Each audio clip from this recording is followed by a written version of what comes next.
बड़ी कलाई पति अपने की और ले गई घर बुलाई। सुंदर आसन नाई डाल गई टूटी चारपाई।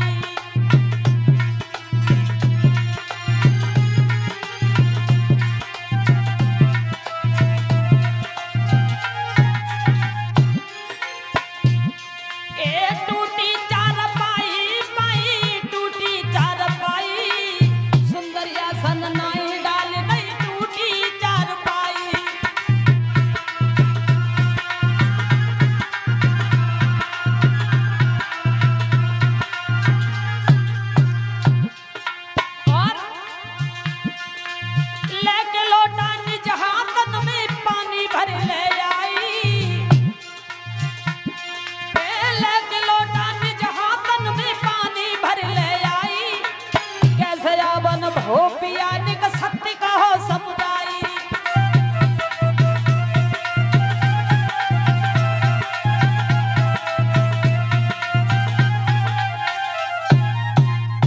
जवाब दिया महाराज, महलों से आप आए, इतनी रात गए, कहां से आए? सुनीत ने अपने पति को चारपाई पर बिठा लिया है। महाराज ने कहा है कि मैं शिकार खेलते रहे, जब संध्या हुई तो घर गए। जब घर गए तो तुम्हारी छोटी बहन ने तो किवाड़े ही नहीं खोले, मैं तुम्हारे पास चले आए। बड़ी महारानी कहने लगी, महाराज आपको भूख लग रही होगी, सुबह से तुम शिकार खेलते रहे। बोले हाँ भूख लगी है, भोजन हो तो मुझे खिला दो। महारानी सुनीत ने विचार किया, ये तो महलों में रहते रहे, सुंदर स्वादिष्ट भोजन करते रहे, कभी जौ की रोटियां इन्होंने अपने आंखों से देखी नहीं। अब हमारे पास में है जो जौ की रोटी है, वो भी नमक के साथ हम खाते हैं। अपने पति को हमें ऐसे भोजन कैसे खिला सकती हूँ? लेकिन ये सोचा कि मेरे पास में और कुछ भी नहीं है जो हम अपने पति को बना करके खिला दें जौ की रोटियों के अलावा।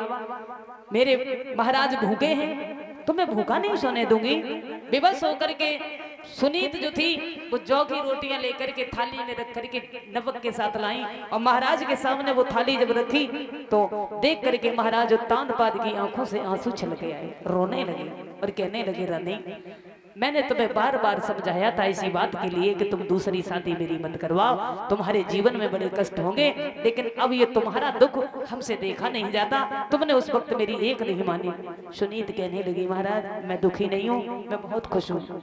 अगर आप खुश हो, सुखी हो, तो पत्नी को और क्या चाहिए? पति के ही खुशी में खुश हो जाना चाहिए, पत्नी का तो ये धर्म होता है।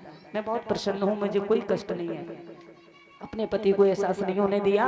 महाराज को भोजन खिलाने के बाद में श्री सुखदेव जी समझाते हैं, राजन सारी रात महाराज उत्तानपाद अपने बड़ी रानी के घर रहे। सवेरा जब हुआ तभी अपनी छोटी रानी के पास पहुंचे। छोटी ने जब महाराज को आते हुए देखा तो एकदम से द्वार पर खड़ी हो गई और पूछने लगी, कहो महाराज कहाँ गए थे? पूरी रात हो गई, हमने इंतजार किया, भोजन नहीं किया, मैं बिल्कुल नहीं सोई, हम ये देखते रहे कि महाराज अब आएंगे, लेकिन पूरी रात हो गई, अब कहाँ चले गए थे? महाराज चुपचाप हो गए, खड़े के खड़े रह गए, कोई जवाब नहीं आया। तो छोटी रानी कहने लगी, महाराज आप बताओगे भी कैसे, क्योंकि सत्य कहने के लिए तुम्हारे अंदर हिम्मत नहीं है, मैं बताती हूँ कि तुम कहाँ थे। छोटी अपने पति को समझाने लगी और कहने लगी, मैं जानती हूँ सब रात सोते घर रहे,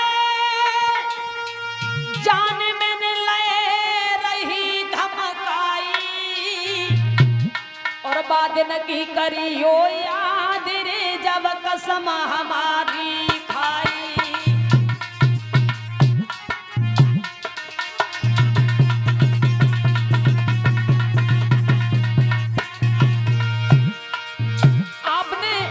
हमारे साथ में 7 फेरे लिए थे, उस समय मेरी कसम खाई थी कि तुम्हारे बगैर में ऐसा कोई काम नहीं करेंगे,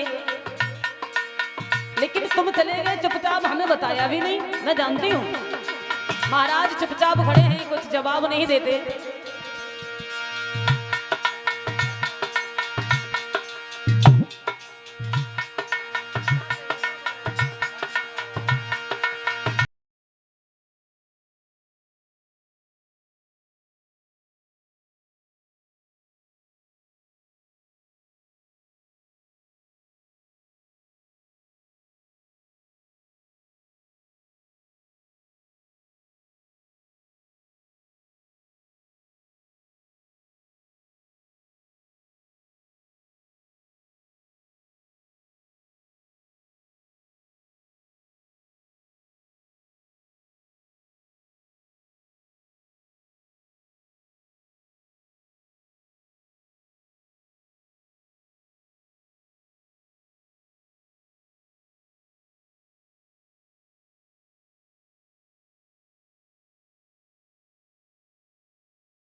पति पर क्रोध करने लगी।